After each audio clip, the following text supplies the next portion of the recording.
Bienvenue dans les aventures de Fred au Japon. Ça fait un bail. Je m'excuse, il m'a fallu du temps pour récupérer de mon dernier travail en tant qu'instructeur de ski. Il m'a fallu au moins un mois pour récupérer au point de vue de la fatigue musculaire. Étant donné qu'il y a très peu d'instructeurs, on n'était pas très nombreux dans l'équipe. Et il y a eu donc le souci des congés. Je ne pouvais pas prendre de congé parce qu'en fait personne ne prenait de congé. Donc toujours le Japon, la dynamique de groupe, si personne ne prend de congé, toi tu ne peux pas prendre de congé. Donc voilà, j'étais bien intégré, sans congé. Et contrairement à mes collègues, ça faisait depuis longtemps que je n'avais pas fait de ski, donc j'ai vraiment voulu en profiter et j'en ai trop fait. Et donc après j'ai eu des douleurs aux muscles terribles. C'était devenu une véritable torture de skier. Bon, heureusement pendant les leçons, avec l'adrénaline, tu oublies ta douleur, mais ça revenait juste après. Donc ça a été très intensif, c'était très dur. Et ensuite, donc après ma période au ski, j'ai basculé sur l'agricole. Et notamment, j'ai fait des belles rencontres en tant qu'instructeur. Et j'ai donc notamment des paysans locaux, amateurs de ski et de rizières. Et donc auprès de l'un d'eux, qui est devenu en quelque sorte mon frère spirituel ici, Massa, j'ai appris la riziculture. Et aujourd'hui je vous présente ma rizière. Donc je l'ai faite avec Massa, qui lui donc est un agriculteur semi-professionnel, dans le sens où il est obligé de travailler pour pouvoir subvenir à ses besoins quotidiens, parce que l'agriculture ne pourrait pas lui remplir son bol de riz quotidien. Donc d'ailleurs c'est... Donc là on est en pleine saison des pluies, et ma rizière là, comme les autres, on a coupé les arrivées d'eau, et donc il n'y a plus que la pluie qui les remplit.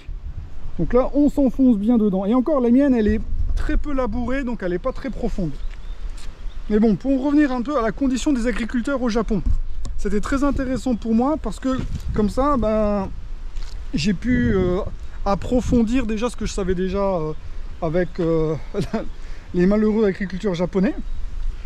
Donc Massa m'a dit que il a fait le calcul entre ce que l'agriculture du riz lui rapportait et ce que ça lui coûtait. Et ensuite, il a fait ça au... Là, je suis en train de... La pousse de riz n'était pas bien dans le limon. Je l'ai remise en place. Voilà. Là, c'est ce que je suis en train de regarder, là. Et en plus, je suis en train de prendre les mauvaises herbes. Bref, je retourne à Massa. Donc, en tant qu'agriculteur japonais, donc lui, il a 4 tannes. Ça fait que, bon, il a environ 600... ouais, c'est ça, 600 mètres carrés de rizière, ce qui est beaucoup au Japon. C'est souvent des petites surfaces, comme ma rizière là, celle que j'ai là actuellement, c'est pas... C'est assez commun d'avoir des surfaces comme ça, sachant qu'elle fait environ 160 mètres carrés.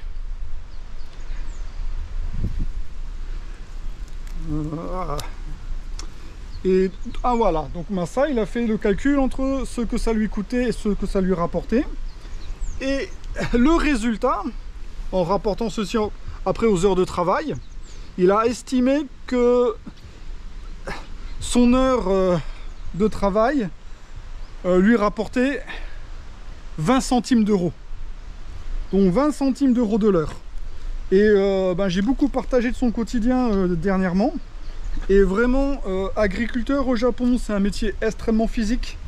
Déjà, vous m'avez entendu, c'est le travail extérieur, mais il y a beaucoup l'entretien des espaces tout autour. Il faut couper l'herbe. Ça, c'est un travail qui revient très régulièrement. Et bon, ici chez moi, c'est rien du tout, hein. Mais chez lui, c'est grand. Et il y a beaucoup de terrains pentus avec les rizières, hein, souvent. Et donc, couper sur un dénivelé presque à pic, c'est extrêmement physique. Vraiment, hein. J'ai fait avec lui, c'est pas marrant. Les douleurs... musculaire aussi, bien entendu, hein. La machine elle est pas légère, et puis quand tu fais ça en équilibre, c'est encore pire. On voit, et après, bon, bien entendu, le travail des semences, les semis que j'ai fait avec lui. Alors malheureusement, j'ai pas pu documenter parce que quand j'étais chez lui, je travaillais.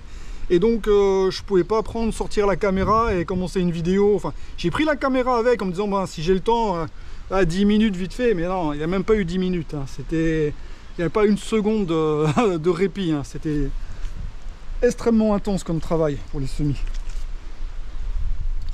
Et donc en échange de ma main d'œuvre, il m'a donné les semis que j'ai plantés là pour ma petite surface, pour ma petite rizière.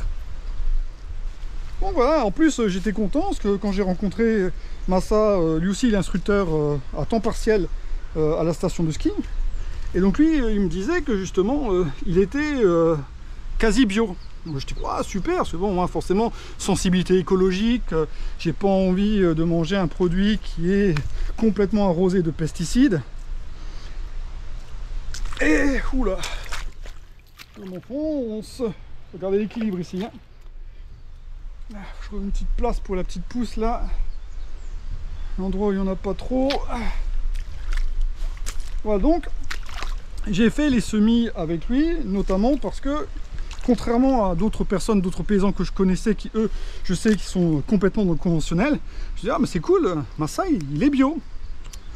Et ensuite, la gigantesque déconvenue, quand j'ai vu les graines de riz trempées dans une soupe pleine de mousse chimique pour préparer les semis. Donc en fait, Massa, lui, de son point de vue japonais, il est bio parce qu'il met moins de pesticides que ce qui est préconisé. Et donc dans son esprit d'agriculteur japonais, parce qu'il met moins de pesticides, il est quasi bio. Non, ça ne fonctionne pas comme ça.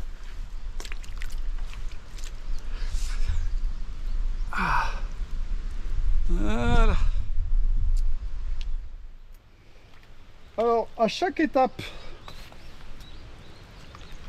que j'ai pu observer, il balance la soupe du cocktail chimique à tous les niveaux. Donc déjà les graines à la base, donc c'est les rescapés d'une longue généalogie de graines qui ont été trempées dans des produits chimiques.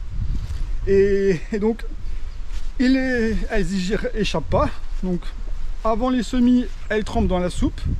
Ensuite, bien entendu, les semis, c'est dans des petits pots. Et c'est aussi mis avec de l'engrais chimique, hein, pour que ça pousse bien, bien entendu. Et ensuite, une fois que tout est bien posé dans la rizière, qu'est-ce qu'ils vont faire? Eh ben, ils vont encore arroser de produits chimiques. Donc en fait, ils appellent ça des médicaments pour prévenir les maladies. Et donc en fait, c'est essentiellement des fongicides. Ils balancent encore du fongicide sur les pauvres petites graines. Non, vraiment, c'est l'état de l'agriculture au Japon, c'est terrible. Et donc, c'est pas étonnant que les agriculteurs japonais ne s'en sortent pas. Parce que ils n'ont pas cette mentalité de faire des recherches par eux-mêmes, d'être naturel, en fait, comme on peut trouver en France. En France, c'est admirable comme il y a un esprit bio vraiment puissant et populaire. Hein. On trouve des produits bio partout. Au Japon, c'est quasi impossible de trouver du bio, surtout à la campagne. Et donc, les agriculteurs, ils râlent toujours que ces produits, tous ces traitements, ça leur coûte de plus en plus cher. Et que de l'autre côté, les prix du riz, eux, ils n'augmentent pas. Alors je sais ce que vous allez me dire, là, dans les médias, tout le monde parle du prix japonais, le riz japonais, son prix a explosé. C'est un phénomène récent. Auparavant, le riz, son prix était bloqué par le gouvernement, ils avaient une politique de prix bas. Donc pendant 30-40 ans, les prix du riz n'ont quasiment pas évolué. Et là, on arrive à quelque sorte à un point de rupture. Notamment, c'est dû au fait que la population moyenne, l'âge moyen des agriculteurs au Japon, est de 67 ans. 67 ans. Ce qui est assez incroyable. D'ailleurs, là, les rizières qui sont là, ça appartiennent à un couple de Japonais âgés qui ont plus de 70 ans. Et ils veulent arrêter. Et d'ailleurs, heureusement, malheureusement pour moi. Donc les rizières que vous voyez là, celle-ci et celle en bas, je vais peut-être les cultiver l'année prochaine. Parce que justement, ils veulent s'en débarrasser. D'ailleurs, ils sont très généreux, ils payent la location pour moi et ils me laissent l'utiliser ensuite pour mon agriculture. Ce qui est... Donc pour eux, ça leur allège un petit peu les épaules d'une charge de travail supplémentaire. Mais le problème pour moi, c'est que je ne suis... à l'agriculture, je commence ça cette année en fait. Hein. Et j'ai pas les machines, j'ai rien du tout. Ah, c'est le canot d'irrigation. Magnifique canot d'irrigation. J'ai la chance d'avoir un canot d'irrigation qui m'amène l'eau de la rivière qui est en bas. Directement dans les rizières en bas. Et surtout gratuitement. Donc, notamment la plupart des agriculteurs, ça c'est un service qui est payant.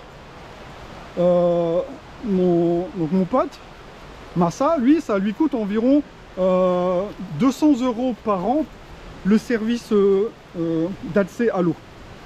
Parce que chez lui, c'est vraiment très bien fait. Ici, il y a le canot qui est là. Et après, je dois me débrouiller pour amener l'eau jusqu'à la rizière. Donc ici, c'est un petit peu bricolage. Or que chez lui, c'est super bien fait. C'est avec les canaux en ciment jusqu'à la rizière, nickel, avec la petite porte à ouvrir pour régler au millimètre près l'arrivée de l'eau. Non, moi ici, c'est le tuyau en plastoc et débrouille-toi avec ça. Bon, c'est pas la même chose. Donc voilà, donc, les agriculteurs au Japon sont vieux et la majorité ne peuvent pas vivre de leur activité agricole. Donc ce qui fait que dans le milieu de la construction, voilà, ça c'est un uniforme de construction japonais, une entreprise japonaise, tous mes collègues quasiment sont des agriculteurs qui font du riz et qui ne peuvent pas vivre de leur activité et donc à côté de ça font de la construction. Parce que là aussi c'est quelque chose que j'ai découvert avec Massa, c'est que la majorité des outils qui sont utilisés dans l'agriculture japonaise sont en fait les mêmes qui sont utilisés ensuite dans la construction.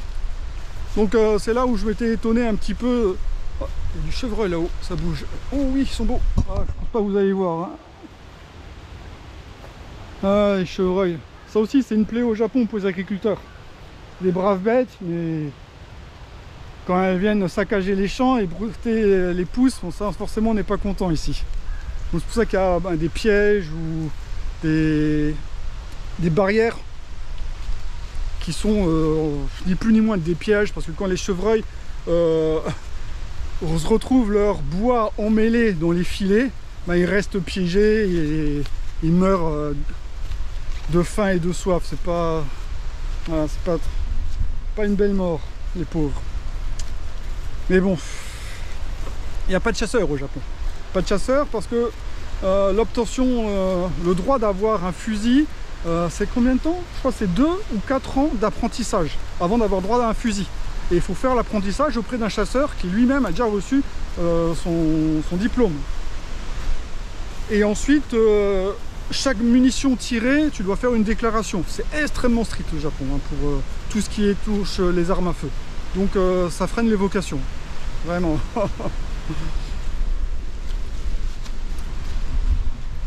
Donc je retourne aux agriculteurs. Population vieillissante. Le riz qui est vendu trop bas. Et en fait c'est ça qui est intéressant. C'est qu'au Japon, il y a une association agricole qui s'appelle JA, Japan Agriculture, qui centralise en fait tout.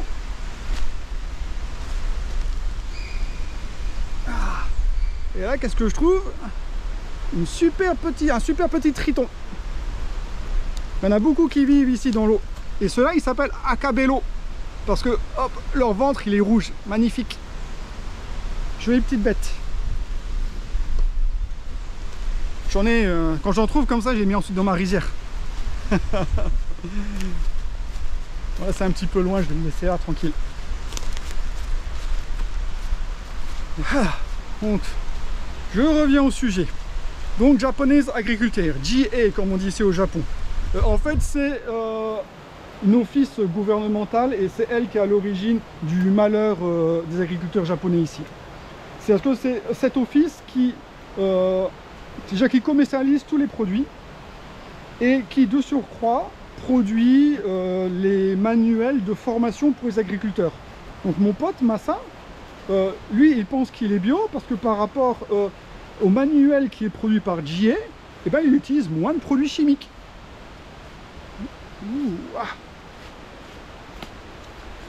Et moi aussi, donc, comme maintenant je suis là-dedans, ben, JA m'a donné un joli petit calendrier avec tous les traitements effectués, mais que je ne ferai jamais de la vie, bien entendu. Et là, il y a aussi la barrière psychologique des Japonais, c'est que tu ne refuses pas ce que le sensei, le professeur, te dit de faire. Donc, moi, ma rizière, je veux la faire le plus bio possible. Bon, même si maintenant, malheureusement, mes semis sont contaminés et c'est une catastrophe, mais bon. Après ça, je ne veux plus rien faire, en chimique du moins. Donc ça, j'utilisais de la chaux. De la chaux aérienne, de la chaux vive, notamment ben, pour essayer de désinfecter ma rizière. Hein, voilà. Et là, il y a tellement de choses à dire. Hein. Donc, JA produit les manuels de formation. Les agriculteurs japonais, ensuite, exécutent tout ce que JA leur dit de faire. Mais la cerise sur le gâteau, c'est qu'ensuite, le riz, les agriculteurs qui sont affiliés donc, à cette coopérative agricole vont ensuite donner leur riz à JA qui va leur donner ensuite un prix qui ne sont pas libres de fixer. Et c'est ça l'arnaque. Et c'est pour ça que le prix du riz au Japon n'a quasiment jamais augmenté depuis 30 ans. Mais que là maintenant, avec la population vieillissante des agriculteurs, et là ce que je vois partout autour de moi, c'est qu'il y a de moins en moins de rizières utilisées. Chaque année, j'en vois de plus en plus qui sont en jachère. Parce que à 70 ans, le papy et la mamie, ben, ils en ont marre. Hein. La rizière, c'est un sacré travail. À partir de maintenant, je vais plus documenter ce que je vais faire dessus. Mais je comprends pourquoi ils sont, tu vois, des papys et des mamies au Japon qui marchent comme ça. Hein. T'es tout le temps cassé en deux. Hein. Et à la fin, tu gagnes rien du tout. Ils ne peuvent pas en vivre. C'est complètement indécent. Et par contre, JA, l'office gouvernemental, eux, ils construisent des bureaux flambant neufs partout. C'est vraiment indécent. Et ça, c'est le... Oh. Alors ça, c'est des Fuki. Ces belles feuilles, là. Et les Fuki, donc la feuille est comestible, mais les Japonais, ils affectionnent particulièrement la tige. La tige qui est très goûteuse. Ça, c'est... Et voilà, ça pousse comme du chien-dent. C'est pratique. Une petite gourmandise de la campagne. Par contre, ouais, le goût est très difficile à décrire. Et c'est puissant. Hein. C'est pour ça que tout le monde n'aime pas forcément. Et notamment, il faut d'abord les faire tremper avec du bicarbonate pour enlever la coue. Comment on dit ça en français? L'eau, elle devient noire. Hein. Et si tu fais pas ça, c'est immangeable. Voilà. Ah bah là-haut, on peut voir une petite mamie. C'est ma voisine. Hein. Elle a plus de 80 ans. Elle continue de travailler.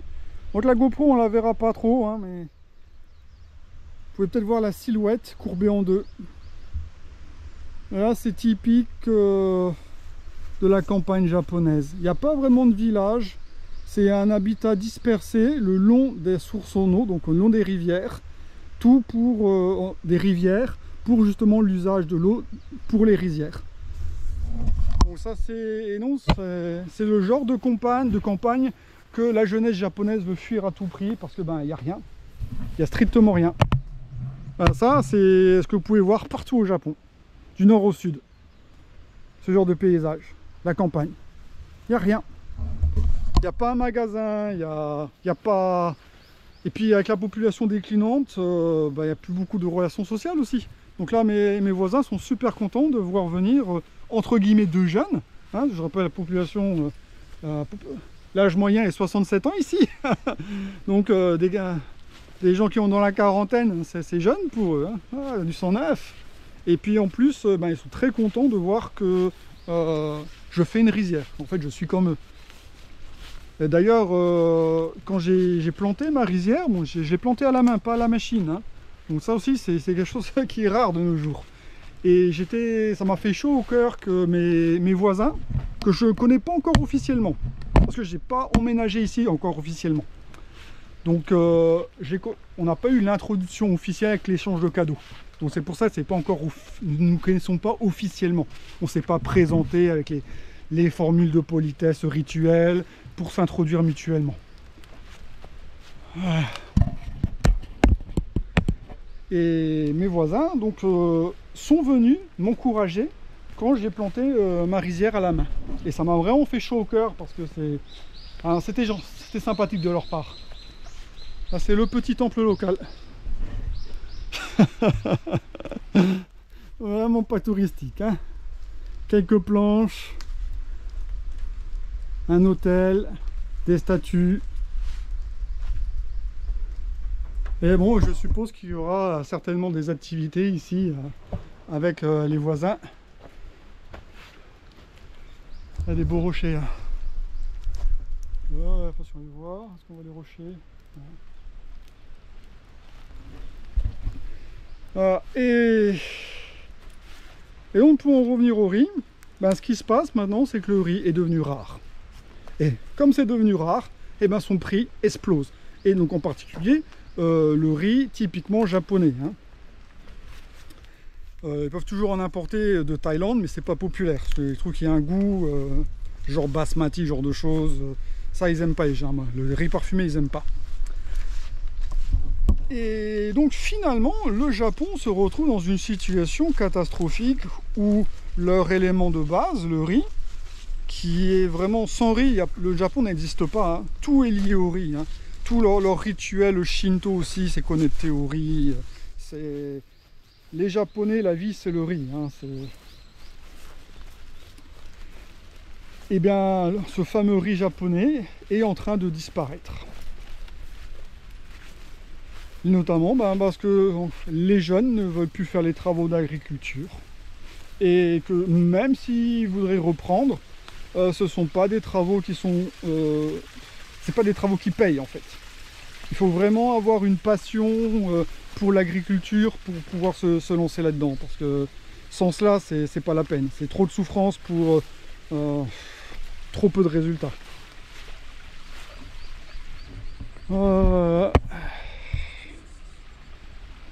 Et donc là, notamment, ici, c'était des rizières naguère. Et là maintenant, c'est plus rien, c'est de la jachère.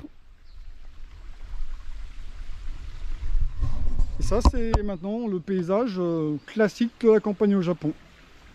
Des rizières qui sont laissées mourantes. Et donc des Japonais qui sont condamnés à payer leur riz de plus en plus cher. C'est ce qui va arriver. Et d'ailleurs, ça ne concerne pas que le riz, parce que étant donné encore une fois que la racine du mal, c'est la population vieillissante des agriculteurs et le manque de relève. Et ce problème-là, il n'est pas prêt d'être résolu, vraiment pas. Et donc dans un autre domaine que je connais, parce que je travaille dedans aussi, c'est le thé. Le thé, c'est le même problème que le riz. Donc le prix n'a pas changé depuis 30-40 ans. Ils sont toujours vendus au même prix. Et ce qui signifie que, tout comme les agriculteurs de riz, les producteurs de thé ne peuvent pas vivre de leur travail. Sauf les très gros producteurs. Et notamment, c'est aussi un milieu qui est très industrialisé, le thé. Bon, j'en ferai une vidéo à part, mais vite fait pour dire, c'est que le thé japonais va certainement connaître le même sort que le riz, et donc voir son prix tantôt exploser.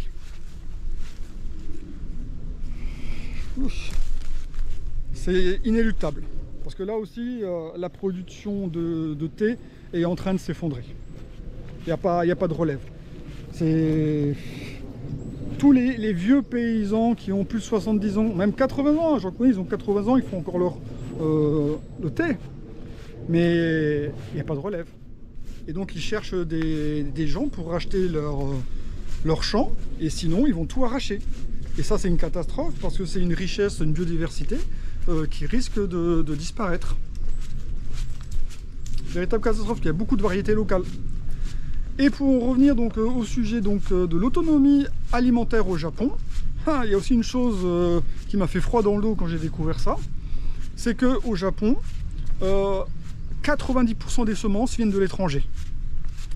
Et donc du genre les petits semenciers comme on peut trouver en Europe, du genre Cocopelli, qui sauvegardent les variétés anciennes, au Japon c'est extrêmement confidentiel ce genre de choses.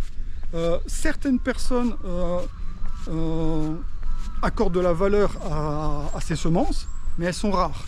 La majorité de toute façon, dans tous les magasins au Japon ou de jardinerie, ce genre de choses, les seules graines que tu trouves, c'est des F1 et de toutes les couleurs de l'arc-en-ciel, hein, enrobées et tout ça. Hein.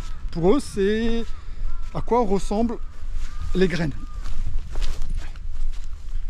Et il y a aussi le problème du Roundup. Ça, c'est une catastrophe. Donc là, c'est mon nouveau jardin. Donc j'étais super content, super, pour planter plein de choses ici. Bon, même si j'avais trouvé que le sol était un petit peu étrange, couvert de mousse, vraiment très ferme, manque d'aération, donc genre le sol il est mort. Et en fait, quand je travaillais ici, je tourne un petit peu, la propriétaire est venue pour balancer du Roundup sur cette surface-ci et sur cette surface-là. Parce que notamment, elle est aussi plus toute jeune et couper l'herbe à la machine, ben, c'est pénible. Donc c'est plus simple de balancer du Roundup pour tuer toutes les herbes et comme ça reste propre. Et donc, bah notamment j'avais planté plein d'engrais verts, notamment des graines de moutarde. Et il n'y a que ça quasiment qui est sorti sur toute cette surface-là. Tout le reste, on a un petit peu qui est sorti, mais c'est par rapport à ce que j'ai fait sur un autre terrain où j'étais impressionné de la taille que ça prenait, la dimension que ça prenait. Là, elle reste ridiculement petite. Ridiculement petite. Là, il y en a un peu qui sont sortis aussi, mais elles ont été comme brûlées. Il n'y a plus que la tige centrale et elles sont restées toutes petites. Et les tournesols, ben, eux aussi, ben, ils sont pas en bonne santé. Voilà, ils ont les feuilles qui jaunissent et je pense qu'ils sont en train de mourir tout simplement. Parce que ben voilà, ce sol est contaminé, empoisonné au Roundup. Voilà. Et ça aussi, c'est un fléau à la campagne au Japon. Ils en balancent partout, partout, partout, partout. Et ils ne voient aucun problème, aucun mal à faire ça. Et ils ne portent pas de protection, ils vont faire ça devant les enfants. Pour eux, c'est tout à fait normal. C'est mieux de faire ça que de désherber à la main.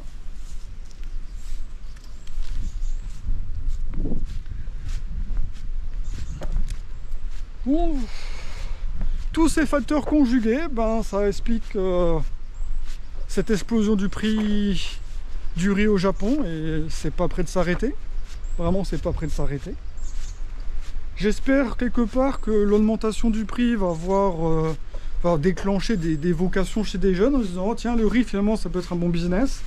Bon, ça m'étonnerait parce que là aussi c'est le souci. C'est que le prix du riz augmente, mais les agriculteurs, comme chez nous, hein, ils n'en voient pas la couleur. Hein, parce que c'est les intermédiaires, notamment de JA, qui s'en met plein les poches. Et eux, ben, ils ont les grosses voitures de luxe, les beaux locaux avec la clim, sur le dos des travailleurs pauvres, paysans japonais qui devraient être le socle de la nation, comme c'était avant. Non, non, maintenant les paysans sont exploités. Et donc voilà, les rizières. Ouh là là, il faut mettre des plans. Tout ça, c'est en train de disparaître au Japon. C'est fou, hein. Le pays du riz, ben, le riz est en train de disparaître. Puis bon, après le gros problème à ma rizière, hein, elle empeste le lisier. Hein. Chaque année, ils ont déversé des kilos et des kilos de lisier de vaches. Et donc forcément, comme c'était fait chaque année et que en plus ils labourent, c'est pas du fumier, hein, c'est juste du lisier. Hein. Donc après ça minéralise dans le sol, ça veut dire que ça se décompose plus et même ça bloque la vie après. Et ce qui fait que ben, le sol ici il est mort, il est en souffrance le sol. Et moi mon objectif maintenant c'est remettre de la vie dans ma rizière et donc de pratiquer une sorte de permaculture. Donc déjà arrêter le labour qui tue le sol. Bon, même si avec la rizière bon Je sais pas, hein, je suis pas expert en rizière. Hein. Je sais que dans un champ de blé, le mieux c'est de jamais faire de labour. Le labour, de toute façon, c'est pas naturel.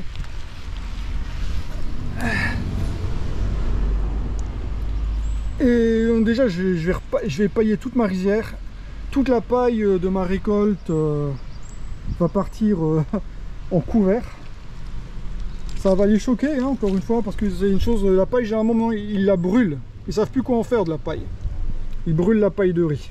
Alors qu'avant, ils faisaient des vêtements, ils faisaient des nattes, ils faisaient des sacs, ils faisaient plein de choses avec. Hein. La paille de riz, c'était la base aussi. Tant de choses au Japon.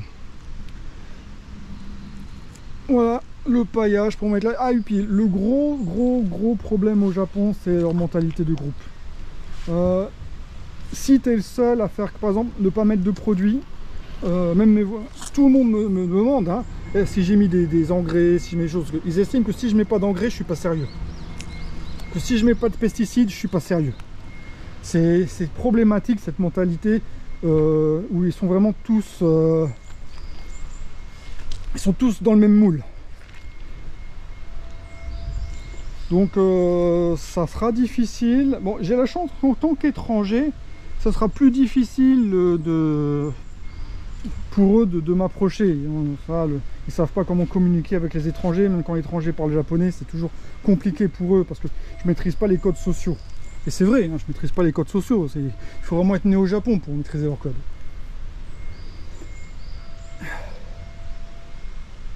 Donc j'espère que j'aurai mon passe-droit d'étranger. Bon, même s'ils détestent ce mot-là, hein, ils estiment que quand tu vis au Japon, il n'y a pas de passe-droit. Hein, tu dois faire comme eux. Tu n'as pas le droit de te comporter comme un étranger, mais il y a un petit peu plus de tolérance. Léger. Voilà.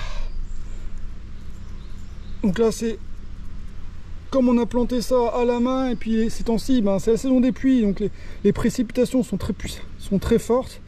Il y a certains plants qui n'étaient pas bien mis dans le sol, qui ont été emportés par le courant, donc là il faut les remettre.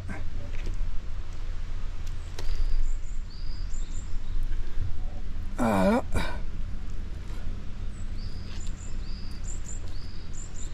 La bonne odeur de merde de vache. Et c'est pas la bonne odeur qu'on peut sentir à la campagne française. Hein. Ici, les vaches, elles sortent jamais. Hein. Elles bouffent que du soja transgénique des États-Unis. Elles sortent jamais et elles sont tout le temps torturées. Hein. Elles sont attachées dans un bol, elles ne bougent pas. Elles n'ont aucune interaction sociale alors que ce sont des animaux très sociaux, les vaches. Hein. C'est comme des chiens, c'est magnifique. Une vache qui joue, c'est un bonheur. Mais elles sont très joueuses, les vaches. Hein. Enfin, moi en France, elles sont libres. Ici, bon, bah, elle est malheureuse. Hein. Donc c'est des vaches qui sont comme à l'image de leur agriculture, hein, qui sont sous antibiotiques, qui sont sous perfusion en permanence. Hein, parce que pour endurer les conditions de vie qu'elles ont, il n'y a pas le choix. Donc j'étais choqué de découvrir la différence d'odeur. Vraiment ici, la bouse de vache, ça sent pas bon, ça sent la maladie. Hein. Ça sent pas le bonheur dans le pré comme chez nous. Hein. Ouh. Alors pour s'aventurer aussi dans ce genre de bourbier, il faut les bottes en caoutchouc spéciales rizière. C'est des bottes en caoutchouc qui sont très proches, très serrées, très fines. Quand tu marches avec ça, tu sens tout, les cailloux, ce genre de choses. T'as pas de semelle quasiment, hein. C'est que du caoutchouc et ça permet d'éviter que quand tu lèves les pieds, de laisser ta chaussure dans la rizière.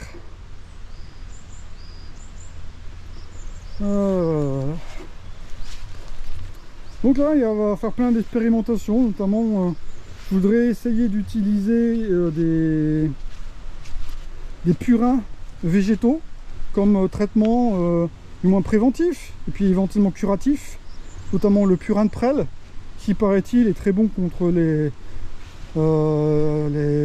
fongicides, enfin, on disait comme fongicide, donc les moisissures, voilà.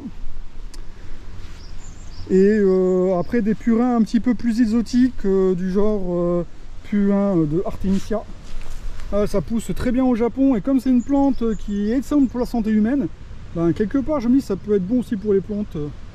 C'est un panacée, hein, ça soigne quasiment tout. Voilà.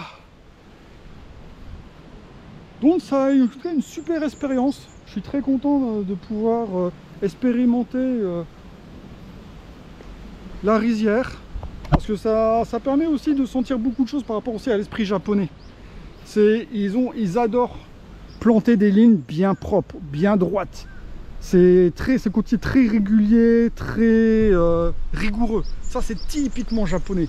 Et ça vient aussi en partie, je pense, de leur agriculture de rizière. Ils vont pas semer les graines au vent, comme les Chinois peuvent faire, comme les Vietnamiens peuvent faire. Ça donne des paysages différents. Et après, forcément, toutes les techniques sont différentes. L'avantage de faire des rizières comme ça, avec des lignes bien droites, c'est dès qu'il y a des mauvaises herbes qui poussent, hein, encore une fois, la mauvaise herbe, hein, la personne qui penserait par elle-même, tout de suite, c'est éliminé, c'est arraché. Donc il y aurait aussi tant à dire sur les pratiques de l'agriculture, donc la riziculture en particulier au Japon, et l'impact sur la mentalité ou les parallèles que je peux faire avec la mentalité japonaise. C'est à tous les niveaux, vraiment à tous les niveaux. Ce chipotage, les Japonais, ce sont les rois du chipotage. Makiko, mon épouse, hein, c'est la reine du chipotage à la maison. Hein. Et ça, ça vient, je pense aussi beaucoup en partie avec la rizière. C'est ce travail très rigoureux et ils vont chipoter au moindre brin d'herbe. Vraiment. Ça, c'est l'esprit japonais. Le chipotage. Donc voilà, à peu près tout ce que j'avais à dire sur aujourd'hui du moins, sur l'expérience du riz au Japon. J'espère que ça vous a plu. Si vous avez des questions, n'hésitez pas. Je serais heureux de répondre. Hein. Je ne peux pas penser à tout. Donc, je vous dis à bientôt. Matane!